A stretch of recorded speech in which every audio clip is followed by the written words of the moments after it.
दिल्ली और उसके आसपास के एरियाज में एक बार फिर से जहरीली हवा ने अपना कहर बरपाना शुरू कर दिया है। हर साल की तरह इस बार भी सर्दियों के आगमन के साथ ही दिल्ली एनसीआर की हवा में प्रदूषण का स्तर खतरनाक हद तक बढ़ गया है। लोगों को सांस लेने में तकलीफ हो रही है, आंखें जल रही हैं और गले में खराश की शिकायतें बढ़ गई हैं। डॉक्टरों का कहना है कि इस प्रदूषण के कारण अस्थमा और अन्य श्वसन संबंधी बीमारियों के मामले भी बढ़ सकते हैं और दिल्ली वाले एक बार फिर इस जहरीली हवा की चपेट में आ गए हैं। बच्चों और बुजुर्गों को विशेष रूप से सावधानी बरतने की सलाह दी जा रही है। स्कूलों में भी बच्चों को मास्क पहनने के निर्देश दिए गए हैं। दिल्ली सरकार ने GRAP 4 लागू करने का ऐलान कर दिया है। यह कदम तब उठाया जाता है जब प्रदूषण का स्तर बेहद गंभीर हो जाता है और तत्काल उपायों की आवश्यकता होती है। जी हाँ, GRAP 4 यानी ग्रेडेड रिस्पॉन्स एक्शन प्लान का चौथा चरण, जो दिखाता है कि हालात कितने खराब हो चुके हैं। इस चरण में कई सख्त कदम उठाए जाते हैं, जैसे कि निर्माण कार्यों पर रोक, ट्रकों की एंट्री पर पाबंदी और स्कूलों को बंद करने की संभावना। क्या दिल्ली सरकार अपनी जनता को इस जहरीली हवा से बचा पाएगी? यह एक बड़ा सवाल है।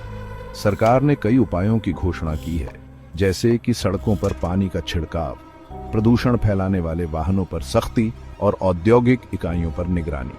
लेकिन क्या ये उपाय पर्याप्त होंगे? विशेषज्ञों का मानना है कि जब तक दीर्घकालिक उपाय नहीं किए जाते, तब तक यह समस्या हर साल लौटती रहेगी।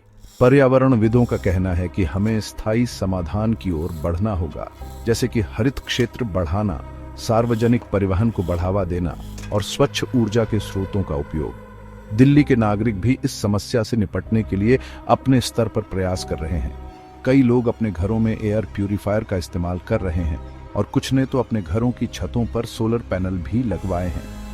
सामुदायिक स्तर पर भी जागरूकता कार्यक्रम चलाए जा रहे हैं, जहां बच्चों और युवाओं को प्रदूषण के खतरों के बारे में बताया जा रहा है और उन्हें इसके समाधान में भागीदारी के लिए प्रेरित किया जा रहा है।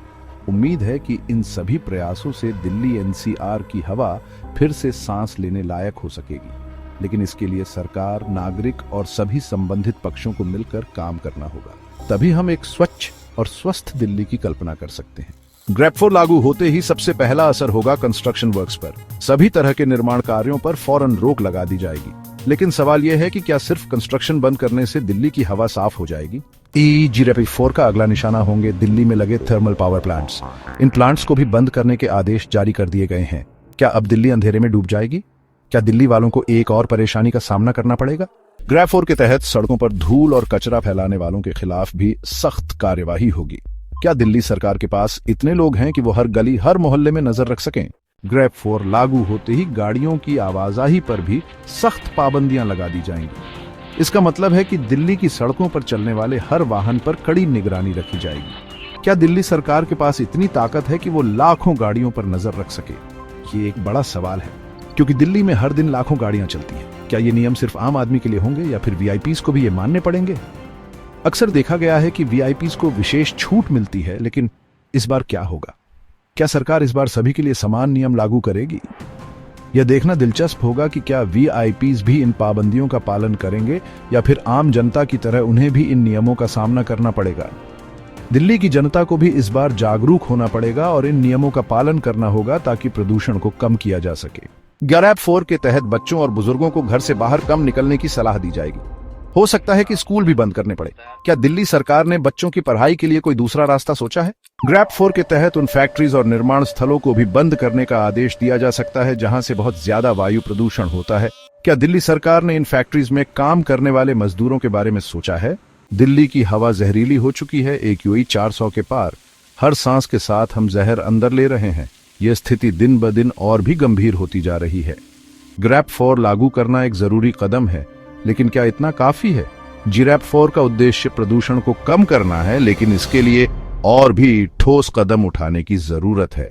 क्या दिल्ली सरकार को कोई लंबे समय वाला प्लान बनाना चाहिए? केवल तात्कालिक उपायों से काम नहीं चलेगा। हमें दीर्घकालिक योजनाओं की आवश्यकता है जो स्थायी समाधान प्रदान कर सकें। दिल्ली की हवा सबके लिए खतरनाक होती जा रही है और इस पर तुरंत कुछ करने की जरूरत है। मास्क पहनना एक अस्थायी समाधान है, लेकिन हमें स्थायी समाधान की ओर बढ़ना होगा। बच्चों और बुजुर्गों के लिए यह स्थिति और भी खतरनाक है। हमें अपने भविष्य की पीढ़ियों के लिए एक स्वच्छ और स्वस्थ वातावरण सुनिश्चित करना होगा। हमें नवीकरणीय ऊर्जा स्रोतों की ओर बढ़ना होगा, जैसे सौर ऊर्जा और पवन ऊर्जा।